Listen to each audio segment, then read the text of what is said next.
Assista agora a programação de uma parceira da TV Educação, Caminho para o Saber.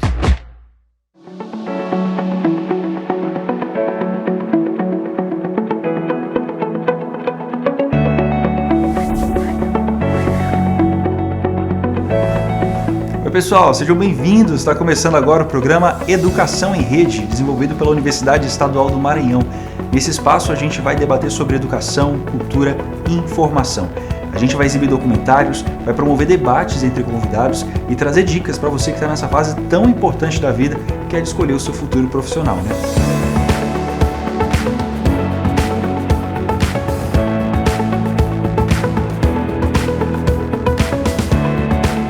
Para começar o nosso programa, a gente vai exibir um conteúdo original da UEMA, viu? Coisa importante. A gente vai falar sobre os pregoeiros. Você sabe que profissão é essa? Provavelmente você já viu muitos desses trabalhadores aí pelas ruas da cidade, mas a gente vai conhecer hoje um pouco melhor sobre essa profissão com a exibição do documentário Quem Vai Querer? Histórias e Memórias dos Pregoeiros de São Luís. Esse material foi dirigido pela professora Ellen Moreira e Fredson Ferreira. A gente vai assistir agora e daqui a pouco a gente volta para debater sobre o que a gente assistiu.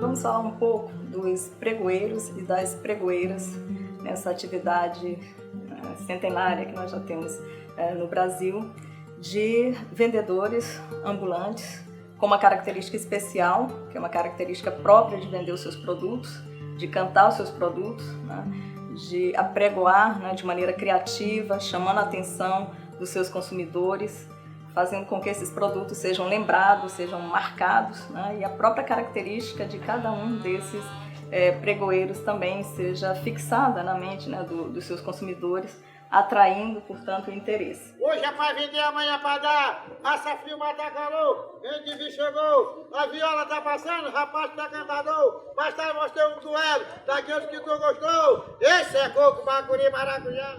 Hoje é para vender, amanhã para dar, orçamento. Convém salientar que o termo pregoeiro não existe somente no Brasil, nem na América Latina, nem na América. Você pode pegar desde a origem que existem as pessoas que anunciavam.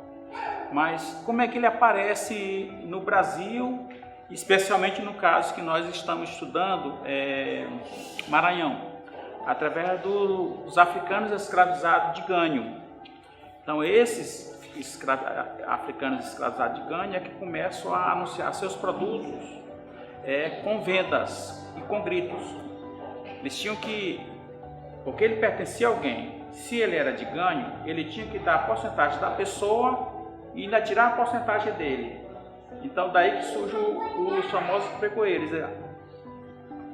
Vamos aqui citar um exemplo de uma vendedora de cocada, de doce, de doces. Então, ao mesmo tempo, tinha vários africanos de ganho que estavam vendendo pela rua de São Luís. São Luís era uma diminuta, pequena. Então, muitas dessas pessoas tinham que fazer coisa mais chamativa, palavras, frases, estrofes chamativas para chamar a atenção daquela pessoa que estava passando. Então, arranjava uma clientela. Daí que vem o termo pregoeiros no Maranhão, especialmente em São Luís e Alcântara. Falar dos pregoeiros e das pregoeiras na história do Brasil, na história do Maranhão, é remontar a toda uma tradição de luta e resistência dos trabalhadores urbanos, né, das trabalhadoras, nessa luta diária pela sobrevivência. E como historiadora, né, eu remonto aos primórdios dessas atividades, especialmente no século XIX, na vigência da sociedade escravista, quando nós temos especialmente os trabalhos dos chamados escravos de ganho, né, e das escravas de ganho, que também são chamadas as ganhadeiras. E essas mulheres negras, mulheres livres, escravas, forras, essas mulheres viviam dessas atividades do comércio ambulante, né, elas comercializavam e o resultado, né, dessa venda desses produtos era dividido, no caso, com os seus senhores, e aquelas que eram livres ficavam com todo o produto, né, dessa venda. E com isso essas mulheres conseguiam sobreviver nesse espaço urbano, nessa luta árdua, né, diária, para sustentar sua família, os seus filhos, e com isso também obter, né, algum tipo de sobrevivência mais digna naquela sociedade. No caso das escravas, o comércio de ganho levava muitas delas a obter um pecúlio, onde elas poderiam até mesmo obter, né, a compra da sua alforria. E as mulheres livres, né, essas mulheres também utilizavam essa atividade, né, para a sua sobrevivência diária, para tentar de alguma forma escapar de outras atividades, né, que seriam como a prostituição, né, e que, portanto, teriam muito mais ainda estigma dentro daquela sociedade, muito mais preconceito dentro daquela sociedade, exploração e violência dentro daquela sociedade.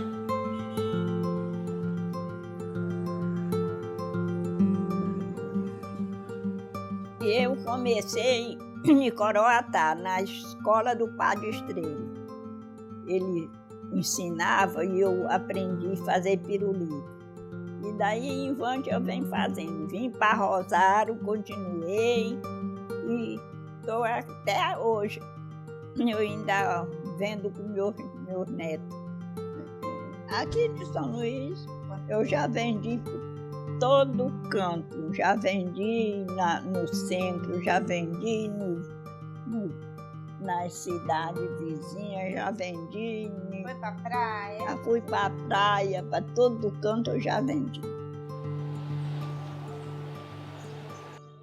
É o seguinte, eu tive uma dificuldade muito grande depois que eu fui desempregado.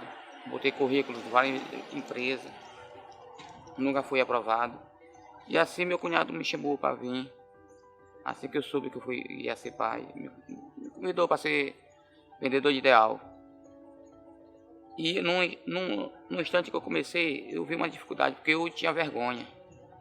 Tinha vergonha de gritar na rua. É por isso que eu, às vezes, chegava em casa com bastante cuscuz que eu sobrava.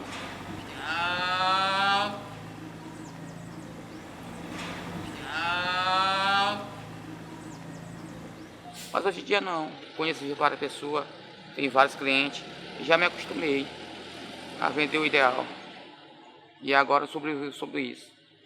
Já faz 15 anos já nessa profissão. E só tenho a agradecer a Deus. Como era feito esses anúncios? Nós temos uma qualidade muito grande. Nós, brasileiros em si, né? A origem dos menestréis, de fazer composições de repente. Por exemplo, eu tive contato com um grande repentista, eu vou citar aqui exemplo, Oliveira de Panela. Eu perguntei para ele como é que não aparece na hora, eu faço. É um dos maiores repentistas vivos hoje do país, é o Oliveira de Panela.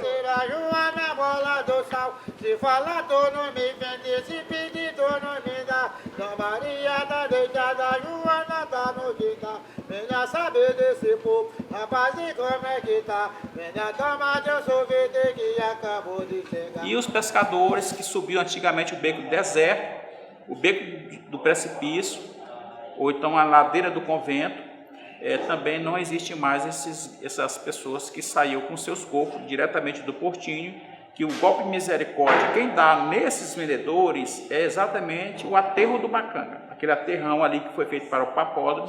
Ele dá o golpe de misericórdia porque ao longo ficavam os barcos ancorados, os próprios barcos dele ficavam ancorados, e ele saiu com barcos para vender para as populações aqui no centro de São Luís.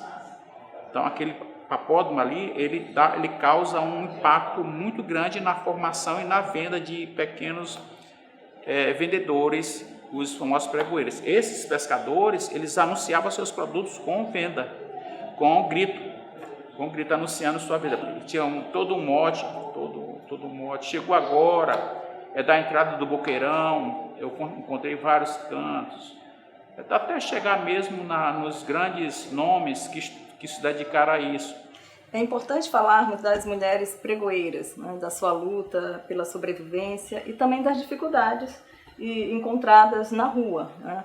A rua geralmente é vista como um espaço masculino, um espaço dos homens, onde os homens podem circular livremente, onde eles têm o poder, né? E as mulheres são geralmente vistas como pertencentes ao espaço doméstico, né? O espaço do lar seria o seu local por excelência. E quando você vê as mulheres nas ruas, principalmente as mulheres pobres, que de alguma maneira sempre estiveram nas ruas em busca da sua sobrevivência, essas mulheres também enfrentam uma série de desafios, enfrentam uma série de preconceitos, estigmas contra a sua própria honra, né, enfim, seu comportamento, e, portanto, perceber essa luta dessas mulheres, né, que estão diariamente em busca da sua sobrevivência nessas atividades, especialmente do comércio, né, do comércio ambulante, é valorizar, né, toda uma história das mulheres trabalhadoras, das mulheres pobres, negras, brancas, né, das mulheres indígenas, né, das mulheres de todos os espaços dos meios rurais e urbanos. E, portanto, falar das mulheres na atividade, né, de trabalho, principalmente no espaço da rua, é dar visibilidade às mulheres. Então, as pregoeiras, elas precisam ser melhor conhecidas, elas precisam ser estudadas, né? E o exemplo da dona Corina, que foi para as ruas trabalhar em razão de uma necessidade, né? Pela própria história de vida que ela apresenta, né? Que teve posses, enfim, e que depois se viu numa situação em que precisou ir para as ruas trabalhar para sustentar a sua família.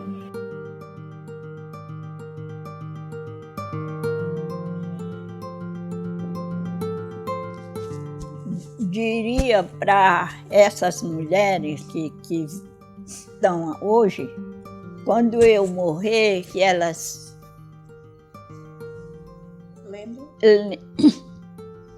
lembrem de mim, né?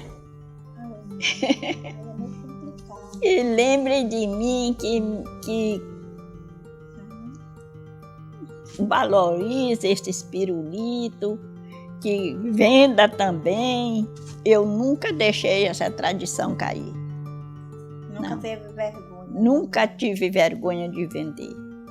Às vezes eu passava numa rua, a gente dizia, ela é tão pobre que vende pirulito. E eu ficava caladinha, não dizia que eu ganhava e nem que não ganhava. Vendia os pirulitos e vinha-me embora.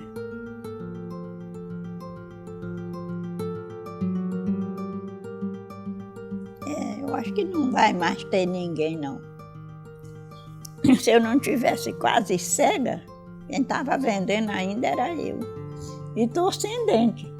Não, mas daí ainda vai botar. O olho não bota não, mas o dente ainda bota, né? Eu também, quando eu não morri. Eu estava em um parque e tinha um rapaz se dizendo, eu sou pregoeiro do balão, pregoeiro do balão. Eu perguntei para ele se ele sabia o que era pregoeiro do pregoeiro. A palavra pregoeiro. Aí ele disse não.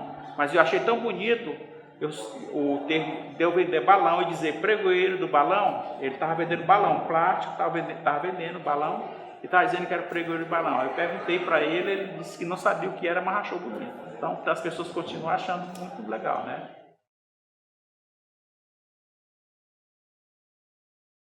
Pirulito enrolado no papel, enfiado no palito, mamãe eu choro, papai eu grito, me dá um tostão para comprar um pirulito. Não é deboche.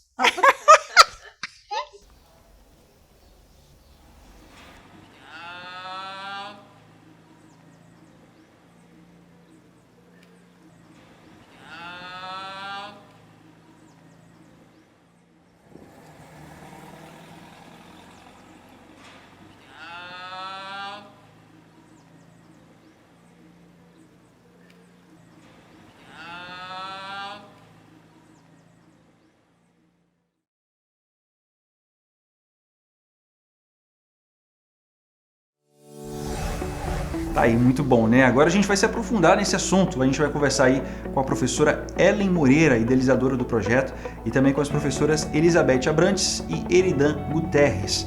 A gente vai falar com elas pela internet para a gente continuar aí mantendo esse distanciamento que ainda é necessário. Então, oi professoras, sejam muito bem-vindas ao programa Educação em Rede. Olá a todos que estão conectados, a todos que estão assistindo, que puderam contemplar esse nosso trabalho. O estudo sobre os pregoeiros, ele originou de um trabalho do mestrado, da UEMA, trabalho do mestrado de ensino em História. Eu tenho formação em artes visuais, mas muito apaixonada pelos registros de memória. E também baseado nos meus registros pessoais de infância, de criança correndo na rua, que todo ludovicense tem as suas memórias guardadas dentro de si. Levei essas memórias para a universidade e foi muito acolhida essa necessidade de mostrar o histórico do pregoeiro de São Luís, de mostrar como vivia e como vive, numa tentativa de registrar, eternizá-los, e também de tirá-los do anonimato. Quem nunca passou próximo de um pregoeiro e se encantou com o canto do seu produto? São figuras tão presentes no nosso cotidiano que até chegaram a ficar invisíveis. E a nossa tentativa, através desse documentário, é dar visibilidade aos pregoeiros e pregoeiras, né, no caso a dona Corina especificamente, que é a única pregoeira na função, para que as futuras gerações conheçam, amem, preservem, se for o caso, mais um elemento da nossa cultura ludovicense. Tem muita história aí por trás, né, professora? Exatamente. Agora eu queria também também queria dar boas-vindas aqui para a professora Eridan. Oi, professora, tudo bem? Olá, tudo bem? É um prazer estar aqui com vocês, né, para conversarmos um pouquinho, né, sobre linguagem.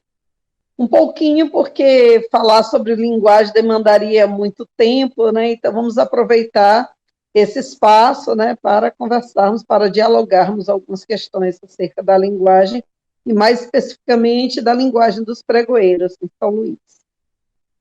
Perfeito. E a gente também está recebendo aqui no Educação em Rede a professora Elizabeth. Seja muito bem-vinda, professora.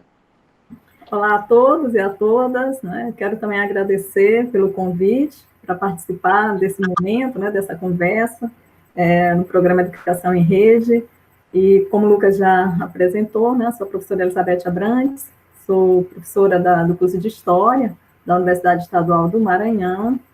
Tive a honra de participar da banca, né, de avaliação do trabalho de Ellen, junto com a professora Eridan. Participamos da qualificação, da defesa, participamos também do documentário. Então, foi uma experiência muito gratificante, né, de aprendizado, né, também.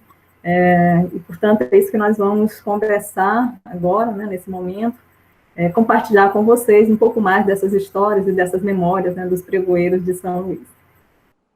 É isso, professora Beth. Sejam todas muito bem-vindas, as três. E eu queria agora já entrar nesse mérito histórico, né, professora Beth? Você que é dessa área, a gente, como a professora Ellen até falou, é uma coisa que é tão presente no nosso dia a dia que muitas vezes acaba até passando despercebido, fica meio invisível ali, né? E queria saber se você pode explicar para a gente um pouco mais sobre a história, de onde vieram os pregoeiros e essa cultura tão bonita, né, deles. Sim, né? Para falar da origem, né, dos pregoeiros, a gente faz um resgate histórico, né, vai buscar as origens, especialmente no século XIX, no momento de crescimento das cidades, né, o processo de urbanização. Então, a gente vai ter um aumento demográfico, né, e na composição desse aumento populacional dos grandes centros, né, urbanos, e São Luís, no século XIX, era considerada a quarta cidade mais importante, né, do Brasil, em termos econômicos, né, da dinâmica econômica, e, portanto, com esse crescimento, também uma parte considerável dessa população era constituída por escravos, né? Na primeira metade do século XIX, a maioria desses escravos era composto de africanos, né? De africanos trazidos, né, para o Brasil, e escravizados, né, portanto, e que trabalhavam no eito, ou seja, na lavoura, no campo, né, mas muitos também trabalhavam nos centros urbanos. Então, na primeira metade do século XIX, a proporção maior, né, desses escravos urbanos, desses escravos que nós vamos chamar de ganho, né, que são também denominados de ganhadores, né, para os homens, e ganhadeiras para as mulheres, né, a expressão que é utilizada no século XIX.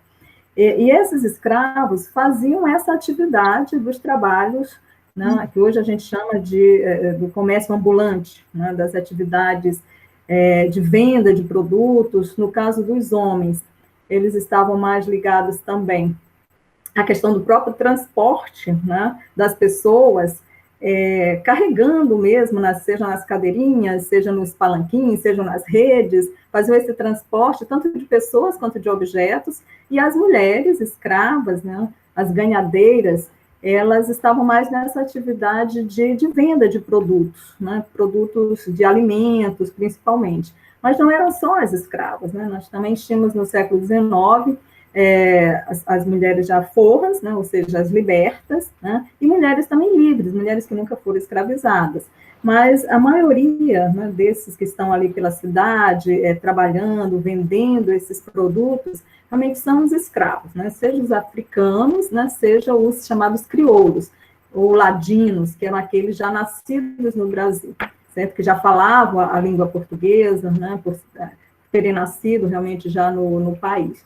Então, esses escravos, eles desenvolviam essas atividades de ganho, e por isso eles tinham que dividir com os seus senhores, né, quem eram os escravos, tinham que dividir com os senhores uma quantia já previamente acertada, né, e aquilo que sobrava, o excedente, esses escravos poderiam ficar.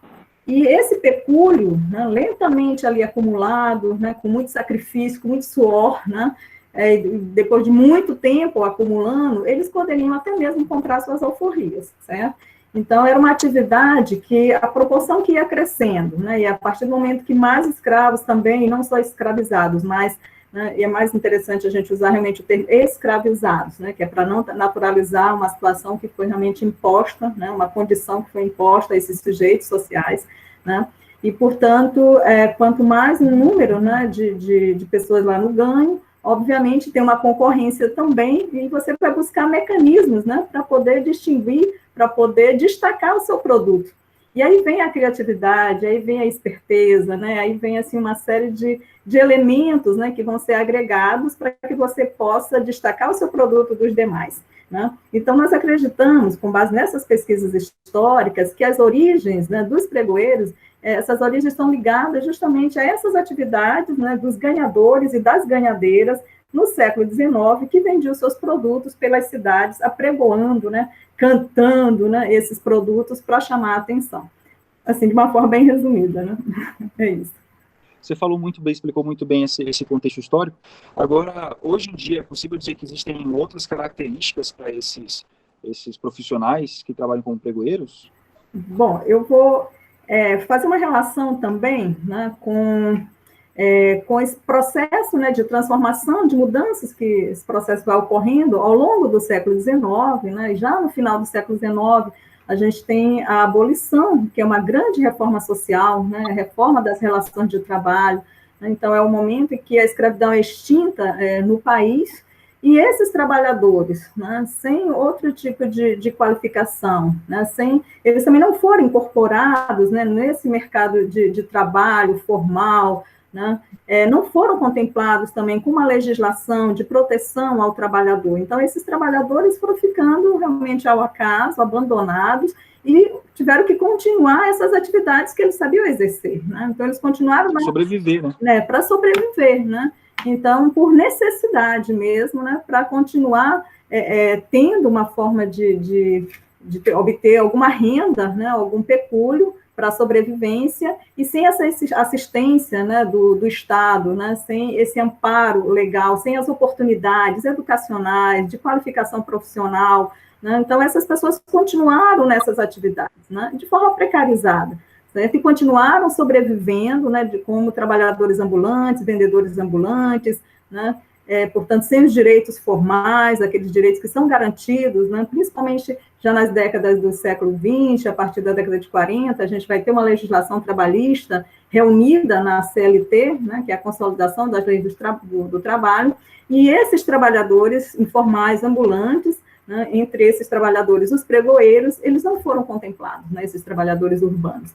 Então, portanto, há uma continuidade, né, nesse processo de trabalho informal ao longo do século XX, com resquícios até a atualidade, né? E a gente vai falar isso ao longo dessa nossa conversa. Agora, eu queria falar com a professora Ellen, que participou do documentário que a gente acabou de assistir. Professora, eu queria que você falasse um pouquinho, você até falou no começo, né, sobre como foi que surgiu um pouquinho dessa ideia e tudo mais. Hoje a gente tem aqui nas cidades até alguns exemplos que são clássicos, todo mundo conhece, de pregoeiros, né? Tem o pessoal que canta lá o Cuscuz Ideal e tudo mais. De onde foi que veio essa iniciativa, essa inquietação para produzir esse material? Sim, eram personagens muito presentes na São Luís, século XX, década de 80, 90. E eu, enquanto criança, admirava muito o grito que atraía de longe. A gente já sabia que o sorveteiro estava se aproximando, que o ideal estava se aproximando, o pirulito estava se aproximando, as guloseimas que me interessavam enquanto criança. E, além do mais, a marcação da hora que eles passavam. O sorveteiro era muito marcante para mim, exatamente por conta dele passar logo após o almoço, em torno das 14 horas, o que marcava também a nossa necessidade de tomar um sorvete após o almoço. Então, além do cântico do pregoeiro, estava em torno, tudo que girava em torno da venda do sorvete era encantador aos meus olhos de criança, na época. Eu cresci com essa imagem, com essas memórias. Cresci com a memória do carvoeiro, cresci com a memória de tantos outros pregoeiros.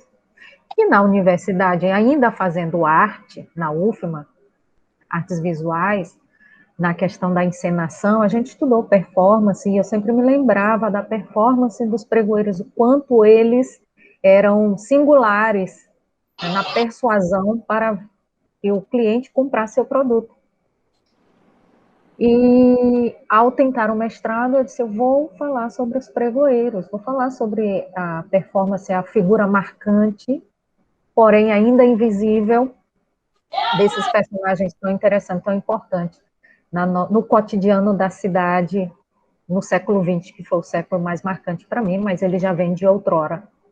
E a UEMA abraçou a ideia, a UEMA-NET abraçou a ideia, fomos buscar material, fomos buscar professores que poderiam colaborar com essa pesquisa, que a gente pode considerar inédita no caráter acadêmico, mas na discussão sobre pregoeiro não é inédita. Já citei, temos várias músicas, vários trabalhos a respeito.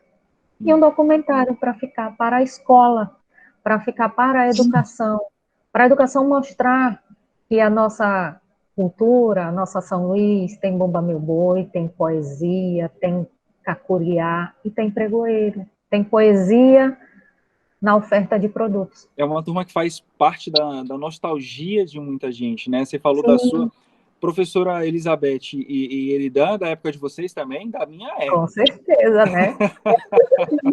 Vocês também têm memórias assim? Certamente. Na minha até hoje, né? Eu moro em uma comunidade, né? A comunidade é o bairro da Fé em Deus, né? Que se insere atualmente no Quilombo Liberdade. E como todo bairro, né, da periferia, principalmente, então é muito comum a todo momento se ouvirem. Daqui a pouco, talvez, estejamos escutando o rapaz que passa vendendo beiju. Então, é que se amanhece com o pregão do ideal e até o final do dia. Então, passa do peixe, é o gás, é esse do... Que legal. Então, ela fez e ainda faz parte da minha vida, né, da vida de quem mora nesses bairros da periferia de São Luís. Agora, professora Eridan, aproveitando que você está falando, eles têm uma linguagem muito específica, muito própria, né? Como é que você analisa isso? Bom, considerando, né, que a linguagem em si ela é humana, né, um método que é puramente humana, como pontua a Ellen no seu trabalho, né, e outros autores, então, isso não se dá de forma instintiva nem intuitiva, né, mas pensada mesmo. Essas pessoas, por mais simples que sejam, elas utilizam recursos linguísticos para se comunicarem. O pregoeiro nada mais é o vendedor que tenta atrair o público com o seu grito, né, com o seu canto, com o seu pregão. A Ellen colocava ainda pouco dessas memórias dela, e como essa memória, ela tem um viés gustativo, ela tem um viés mesmo, remete, né, às vezes é um pouco saudosista, né, porque remete à infância, adolescência de algumas pessoas, ou mesmo pessoas, né, da minha faixa de idade, que ainda, né, que moram em ambientes, em bairros, que ainda se vê muitos desses pregões. Então, essas pessoas, esses pregoeiros, eles não fazem isso intuitivamente, ainda que eles não tenham uma escolarização que os permita fazer uma análise, mas eles estão usando recursos de linguagem para atrair os seus clientes. E nesse diapasão, eles buscam, né, o ideal, né, quando ele fala ideal, a pessoa que vende beiju aqui na porta, ele vem, olha, beiju! Então, ele usa um recurso linguístico para atrair, ele dá aquela paradinha, porque, evidentemente, depois ele começa a conhecer quem são os seus clientes e potencial, mas eles vão buscar recursos na própria língua para chamar essa atenção. Um exemplo clássico disso é uma canção que fala, né, cujo verso coloca, né, de ré sol, de ré sol. Então, como ele busca, né, essa puxada, né, essa extensão de algumas sílabas, né, de alguns tons, na verdade, que é um recurso linguístico chamado aliteração, né, que é a repetição de um fonema, não necessariamente de uma letra, né? Então, quando ele fala ideal, então observa que há não é a letra em si, mas é esse som, olha o beiju.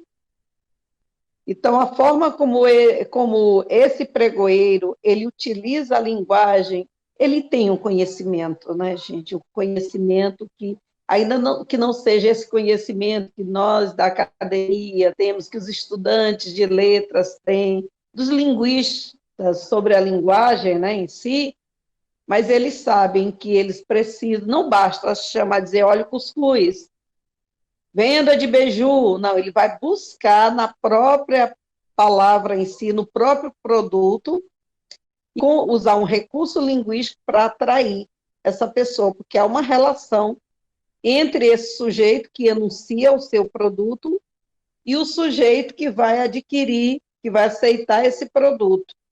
E qual é essa relação? A relação vai ser justamente a linguagem, a forma como essa pessoa vai apregoar o seu produto, e que tem um viés da linguagem, não só a linguagem do ponto de vista da oralização, mas uma linguagem mesmo corporal. Quando nós pensamos em todos esses vendedores, esses ambulantes, né, nós pensamos, isso não só o som do chamado deles para o produto, mas a forma como a postura deles, a performance deles ali para chamar a atenção para o produto. Você estava falando que hoje em dia ainda existe aí no seu bairro, ainda existem esses pregoeiros e tudo mais. Professora Elizabeth, você acha que isso é uma tradição que tende a se perder com o passar do tempo? Você acha que, por exemplo, as gerações futuras, a galera agora do TikTok, da internet, eles vão conviver com isso no futuro? Ou você acha que sempre vai ter um espaço para esses pregoeiros? Bom, é difícil, né, dizer, né, falar sobre o futuro, né?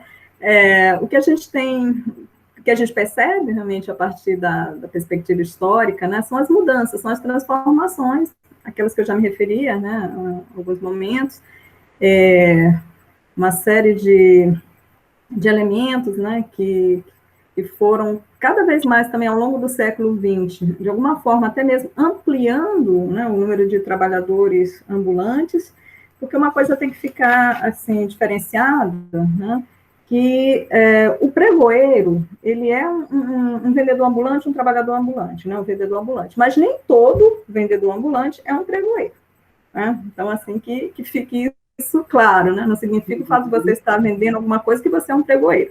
Né, para que seja realmente considerado realmente um pregoeiro, é necessário que haja essas características, né, principalmente da linguagem, como essas que a professora Erida, né, acaba de explicar, né, que tenham essa relação, né, da forma como o produto ele é vendido, ele é apregoado, né. Então, ao longo do século XX, né, esse tipo mais específico, que é o pregoeiro, foi diminuindo por uma série de razões, né? E o trabalho da Ellie, a pesquisa da Ellie, aponta até mesmo nas transformações urbanas, arquitetônicas, né? Antigamente, nos bairros populares, era mais fácil esse contato, era mais próximo entre o vendedor e as famílias, né? Que poderia vender ali, as pessoas podiam comprar da janela, né? Então, ele passava, as pessoas já acenavam, então já compravam da janela. Hoje, a gente tem mais dificuldades, né, até mesmo para esse acesso, né, porque hoje em dia, cada vez mais, as casas cada vez mais fechadas, trancadas, né, com uma série de meios de segurança, portões e muros, que muitas das vezes até dificulta esse contato, né, com essa relação, que é uma relação entre a casa e a rua, né, o espaço da rua é o espaço onde esse pregoeiro está ali vendendo, apregoando seus produtos. E o espaço, né, tanto da casa, naqueles bairros onde ele passava nas ruas e as pessoas iam ao encontro, né, do pregoeiro, quanto também nos centros urbanos. As pessoas estão ali, né, se movimentando, indo para o trabalho, voltando, fazendo suas atividades, e precisavam, né, se alimentar, precisavam comprar alguns produtos, e os pregoeiros estavam ali, vendendo, né, os seus produtos.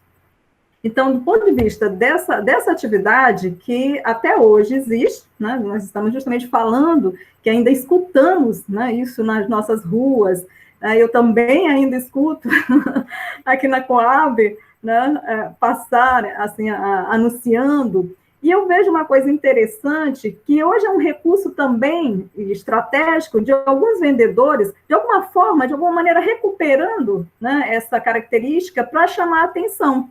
Certo? Não porque conheçam a história, talvez, assim, né, dos pregoeiros, em alguns casos até sim, até conhecem, até vem da família mesmo, a tradição da própria família está envolvida nessa atividade, né? Em outros casos, porque realmente precisam chamar a atenção, então, de alguma maneira, ao mesmo tempo que existe um processo, né, de declínio, de desaparecimento, né, a gente também percebe um processo de ressignificação, de reinvenção, né, de reatualização, então é bastante complexo mesmo, é difícil dizer, né? É difícil dizer, por exemplo, se a gente não teria, com o uso dessas novas tecnologias digitais, né, uma forma de apregoar usando as tecnologias digitais. Tudo é possível, né, nesse mundo, certo? Então, mas o que a gente percebe, né, pelo lado dos pregoeiros, que é uma atividade desenvolvida em razão, né, da necessidade mesmo do trabalho, é um trabalho informal, certo? Mas, ao mesmo tempo, esses trabalhadores fazem dessa atividade, né, uma forma tão digna, tão, assim, expressiva, né, de desenvolver o seu trabalho, né, assim, com um diferencial, né, que chama a atenção, que marca realmente ali aquele vendedor e aquele produto, muitas das vezes gerando relações, né, assim, afetivas entre o vendedor e o comprador, né, no sentido que você se acostuma com aquela pessoa, se acostuma com aquele pregão, como a Ellen falava, né, ainda há pouco, a memória que ela tem da infância, que eu tenho também da minha infância, né, uma memória auditiva, uma memória visual, né, uma memória também lembrando, né, de ver aquelas pessoas passando na praia mesmo, né, na própria praia, um espaço, né, de lazer, e a gente se depara com esses vendedores até hoje, né, fazendo isso. É uma forma de sobrevivência, né, mas uma forma também que muitas das vezes usa a ludicidade, né, o lúdico, né, para chamar a atenção para essa sua atividade. Né. Eu gostaria de me colocar em relação a isso, se for possível, quando você pergunta sobre essa atividade dos pregoeiros, né, nos dias atuais, de expor, né, chamar atenção para os seus produtos, e o uso das tecnologias. Daí você cita como exemplo, né, hoje, em tempos de TikTok, né, se esse pregão, não ficaria para trás, não, daqui a algum tempo, não seria algo de um passado? Eu creio que não, porque eu trago para essa minha afirmativa Roland Barthes, quando ele diz que a palavra é uma pele. Então, a palavra é uma pele. A linguagem é uma pele. Esfrego a minha linguagem no outro. É como se eu tivesse dedos nas pontas das palavras ou palavras nas pontas dos dedos. Então, é uma citação que está dentro de uma das obras de Roland Barthes. Então, ele coloca isso, ao mesmo tempo, ela pode parecer adequada para um tipo de discurso específico em rede, mas eu penso que também para o TikTok, porque a linguagem, o que o TikTok tem, qual é a essência do TikTok? É a palavra, é a linguagem. Então, as pessoas que utilizam, né, que fazem esses vídeos, né, quem conhece TikTok sabe que é um recurso, né, de criação de vídeos, e ele é muito... A essência é a linguagem, então não vai ter TikTok se não tiver uma linguagem. E eu não vejo, eu vejo esse recurso como uma forma até de perpetuar linguagens como a linguagem dos pregoeiros. Tudo vai se transformando, né, professora? Sim. Um outro teórico, ele diz que a palavra é uma ponte entre mim e os outros. Então, que palavra é essa? É a palavra falada, né, pelo pregoeiro, é a palavra que se usa, né, em rede. Eu penso que as redes, elas têm, esse discurso em rede, ele é um recurso muito maior, porque ele possibilita o alcance de muito mais pessoas. Se alguém grava a performance do moço que vende ideal aqui na porta, ou do beiju, e coloca isso no TikTok, quer dizer, se ele tem um alcance ao gritar aqui na minha porta, ele tem um alcance para um grupo mais restrito, mas quando isso é lançado em rede, o alcance é incontável. Então, eu vejo os recursos digitais hoje como uma forma, inclusive, de perpetuar recursos como o do pregão.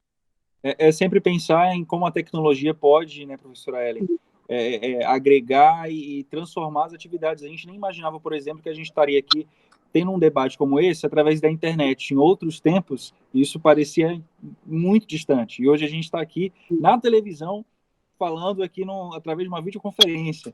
Então, a gente não deixa de passar conhecimento, de ter o debate, por causa enfim, das tecnologias, né, professora Ellen?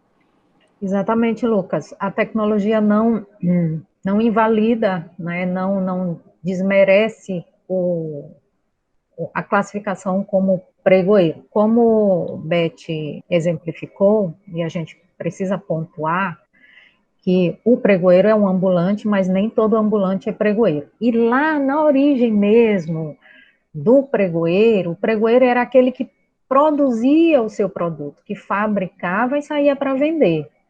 Né?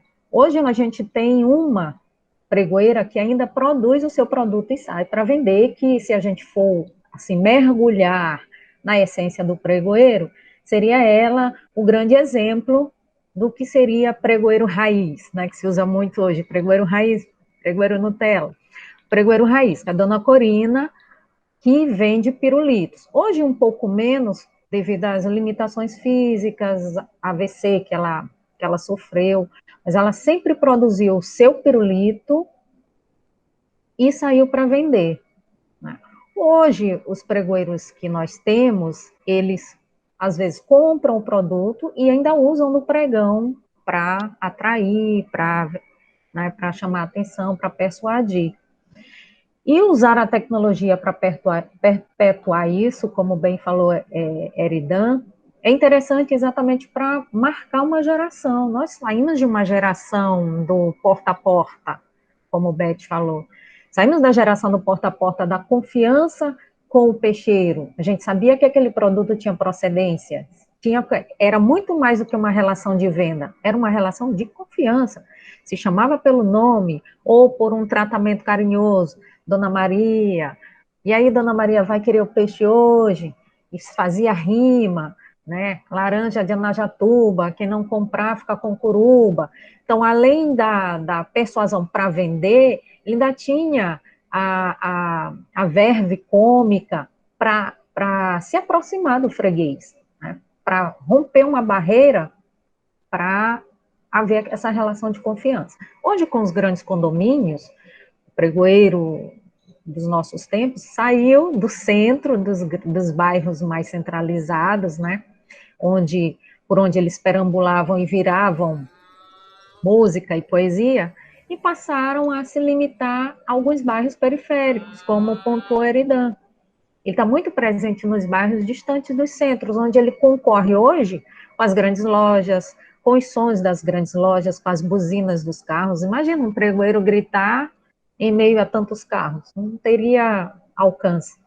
Nos bairros periféricos, nos bairros onde o alcance das grandes lojas, né, dos grandes magazines é um pouco mais complicado, onde as pessoas têm que se locomover mais distante, o pregoeiro está lá para oferecer o produto ainda. Então, há uma transformação, alguns produtos não existem mais, como o Derresol, que Eridan comentou, que foi uma corruptela, né, era um doce de melado de açúcar com coco, que custava R$10 só. E que era gostoso. Que era gostoso, que era o pai do quebra-queixo, possivelmente o pai do quebra-queixo, que muitos de nós consumia ali no canto da Rua Grande, e que também já deve ter se perdido, que faz tempo que eu não perambulo ali pela Rua Grande, mas creio que já se perdeu pelo tempo. Mas muitos de nós ainda lembram do quebra-queixo. Então, Derresol era R$10 só. E ele gritava, óleo doce, R$10 só.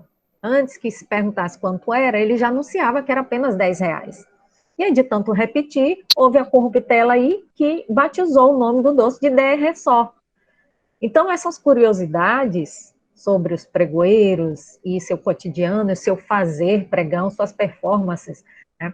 Eu digo que o pregoeiro, além de produzir, ele é pregoeiro da hora que ele levanta, da hora que ele deita, porque ele pensa na roupa que ele vai vestir, ele pensa como ele vai abordar, ele pensa como ele vai condicionar o produto para o produto não estragar, para que ele não tenha um prejuízo. Ele pensa em qual região ele vai ter um melhor alcance. Então, ele, como o Eridan realmente falou, ele não é um pregoeiro por acidente. Ele idealiza o seu fazer, ele idealiza a sua performance. Do começo ao fim. Do começo ao fim, ele cria toda uma performance em torno do produto. Né? E isso é muito interessante, que muita gente deixa passar, né? O laranjeiro ali, apenas uma pessoa vendendo laranja. Não.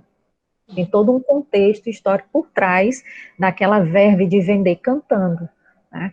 A gente até acredita, né, que na época, na origem, que a música era o diferencial, como o Beth já comentou, e também quem canta seus males espanta, quem canta esquece o sofrimento. Então a gente também pensa que naquela época dos escravos, cantar era uma saída também para aliviar muitas angústias, para se destacar no meio do mercado, naquela época tão concorrido, de senhores enviando os escravizados para vender seus produtos.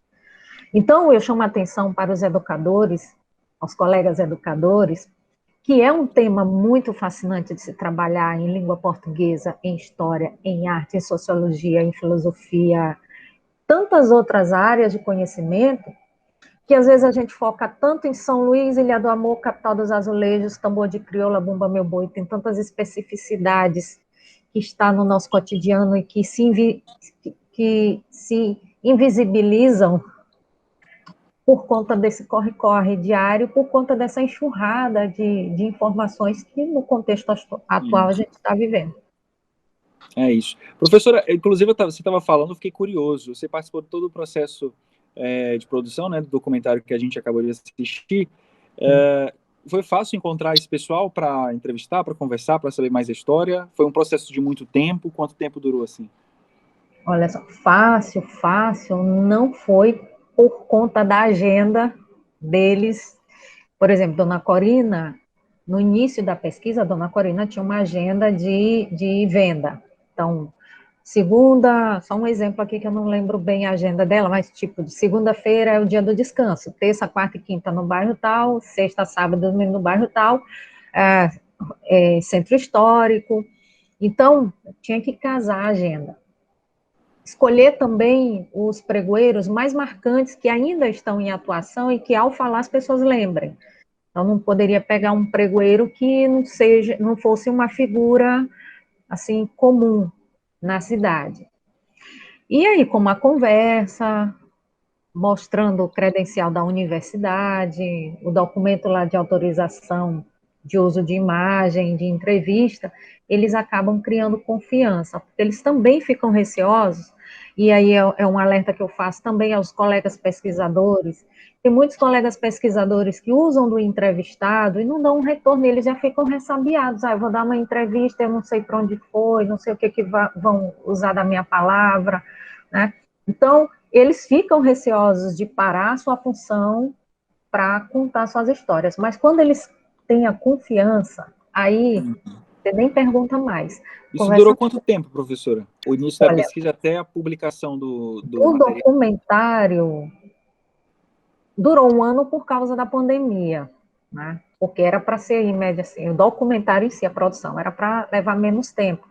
Mas como a gente estava trabalhando em parceria com a UEMANET, e a gente precisava dos estúdios, o Fredson, parceiraço, bem paciente, o Andrioli, editor maravilhoso, né, os meninos da iluminação, do som.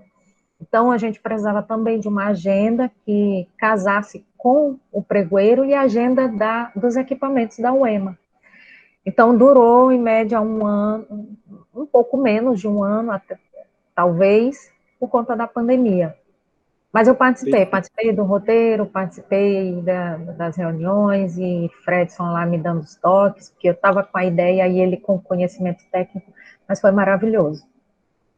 Ótimo, excelente. Agora, só para a gente encerrar aqui o nosso bate-papo, a gente não pode ignorar esse momento que a gente está vivendo de pandemia, a vida de todo mundo precisou ser alterada, a realidade de todo mundo, inclusive a dos pregoeiros, né?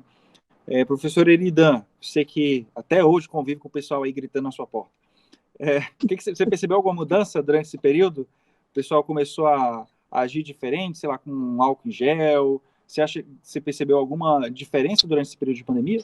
Não, sim, certamente. E a despeito de tudo, as pessoas têm mais cuidado, sim, né? E os pregoeiros também não têm sido diferente. Para fazer o pregão, para, né, fazer essa cantoria, normalmente eles tiram a máscara, mas no momento de estar conosco ali, interagir, eles estão com máscara, com álcool. Vem sendo uma preocupação de todos, né? E aqueles que não tiveram ou não têm essa preocupação, ou adoeceram, ou até sucumbiram, né? A essa doença que é o Covid-19, né? Tá certo. Professora Ellen, quem tiver curiosidade a respeito do documentário pode encontrar ele na internet? Está disponibilizado em algum lugar? Existe a pretensão de disponibilizar, se ele não tiver ainda? Olha, me parece que a UEMA já está disponibilizando um domínio próprio. Eu ainda não coloquei em canal algum, que é um documentário muito recente, e a gente está inscrevendo nos festivais, participando de conversas, e aí depois que a gente fizer todo um trabalho de divulgação, de conscientização da figura do pregoeiro através do documentário, a gente vai disponibilizar num canal meu, num canal só voltado para esse tipo de pesquisa. Por enquanto, está a cargo da UEMA, depois pode até procurar informações em qual domínio está, porque foi upado há pouco tempo. E, Beth, não sei se tu tens essa informação, Beth, que a professora Ana Lívia ia upar. mas a UEMA pode depois botar nos caracteres onde encontra. Eu tenho no meu arquivo pessoal e depois, futuramente, eu vou colocar no meu canal pessoal. É isso então, gente. Olha, muito obrigado, viu? Aprendi muito hoje, estou me sentindo mais inteligente aqui em relação à história dos pregoeiros. Foi um prazer conversar com vocês aqui hoje no Educação em Rede. O prazer foi nosso. Muito bom trazer um assunto assim tão instigante quanto a vida dos pregoeiros, ter essas parceiras aqui nesse time, a professora Eridan e a professora Beth, são parceiraças desse projeto, dessa pesquisa, desse resultado, e onde a gente for, onde esse projeto for chamado, esse documentário for chamado, ele não existe sem a parceria delas duas, com certeza. Eu quero agradecer, né, mais uma vez, e mais uma vez também mostrar a importância desse trabalho que foi desenvolvido, né, no mestrado profissional, né, de História, né. Então, é um mestrado voltado para o ensino de História, né, e esse documentário é um produto educacional, e, portanto, como produto educacional, ele se destina, né, à escola, aos professores e aos estudantes, né, e é claro que ele vai realmente chegar, né, até esse público. E é um trabalho importante, porque, por meio do documentário, né, é possível resgatar uma série de aspectos, como a Ellen falou, é uma discussão que é interdisciplinar, né, ela termina atravessando, né, várias disciplinas que podem utilizar o estudo dos pregoeiros, né, por exemplo, no caso da geografia, para mapear, né, essa espacialidade aí, de onde esses pregoeiros circulavam na cidade, né, na história, né, resgatar realmente essas origens, né, que remontam lá ao século XIX, ao trabalho de ganho, né, dos ganhadores e das ganhadeiras, né, então, da própria língua portuguesa, enfim, então, realmente é um trabalho que é importante, né, importante para que os estudantes também possam acompanhar esse processo, né, de transformação, né, no mundo do trabalho, né, naquilo que ocorre, né, nos seus espaços, no espaço urbano, né, então é importante que essa discussão realmente ela perpasse, né, o ensino, certo? Esse é o nosso objetivo, e mais uma vez parabenizar, né, por essa oportunidade de falarmos sobre os pregoeiros. Muito obrigada. Tá certo, obrigado. A gente vai agora aguardar o convite da professora Eridan, né, professora, para a gente ir lá tomar um café, cuscuz ideal, que ainda vende lá na rua dela. A gente vai aguardar, tá, professora? Eu gostaria de pontuar que, a partir do que colocaram a Ellen, a professora Beth, que esse trabalho que a Ellen Lucy realizou, né, para além da pesquisa, ele é um material didático de grande, né, de muita importância, porque ele permite o diálogo interdisciplinar entre as artes, entre a arte, entre a história e a língua portuguesa. Fora, a professora Beth colocou a geografia. Então, se a gente for procurar nesse material, há conteúdo que permitem esse diálogo em distintas áreas. E, de modo mais específico, na área que eu atuo, que é a língua, é muito importante, porque, vejam bem, nós enfatizamos a questão do patrimônio material, mas esse documentário, ele enfatiza o maior patrimônio que o ser humano tem, que é a língua. É por meio da língua que nós nos constituímos, inclusive como humanos. Então, não pode deixar, tem que se perguntar o que é que a escola ensina, que língua é essa que faz parte da vida das pessoas, que é vida? É a língua que o pregoeiro fala, é a língua que as pessoas dos grupos de Bumba Meu Boi, de Tambor de Crioula, enfim, que os grupos culturais realizam, né, os discursos do dia a dia. E qual é a língua que a escola ensina, por assim dizer? Então, é necessário que tenha esse diálogo, mais do que o diálogo interdisciplinar entre as diferentes áreas, mas esse diálogo entre a língua falada, entre a língua da vida e a língua trabalhada na escola. Professor Eridan, obrigado, viu? A gente está esperando aqui o convite para a gente jantar na sua casa com o cuscuz ideal. Você disse que está passando vendendo aí, que vai aguardar esse convite. Tá na porta da Ellen também, viu? Ah, é? Também.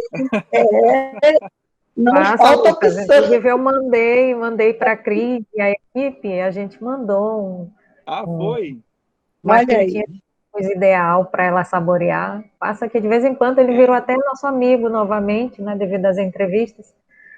O Legal. vendedor de ideal, Fábio Silva. Aí, então, depois, quando a gente puder, quando puder, a gente se reúne aí para ir atrás do Cuscuz Ideal.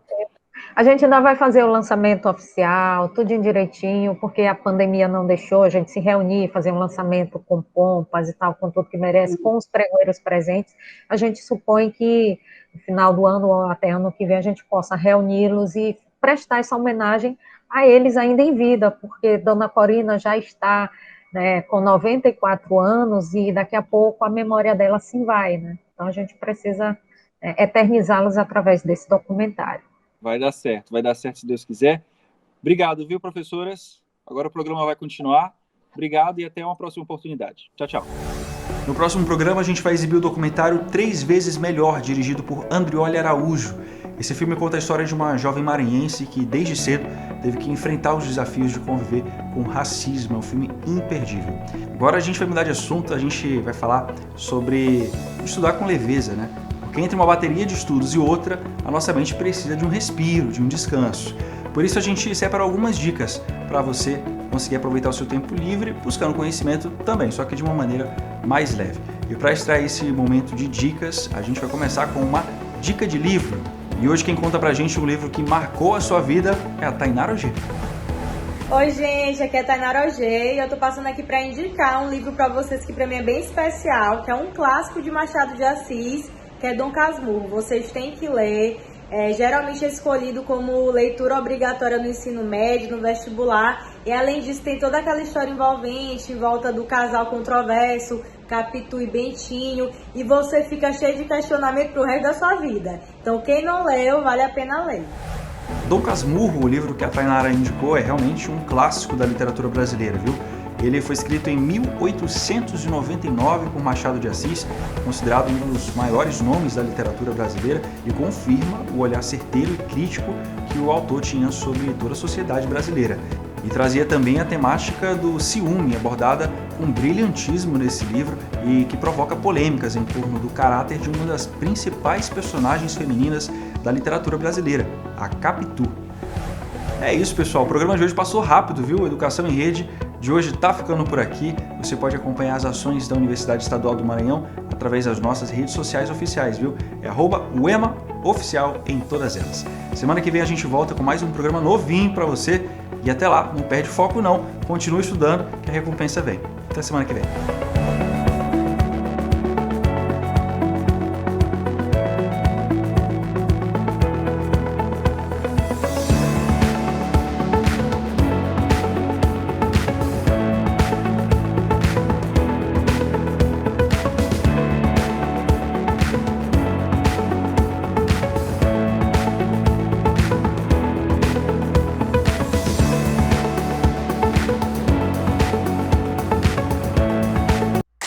Parceira da TV Educação, Caminho para o Saber.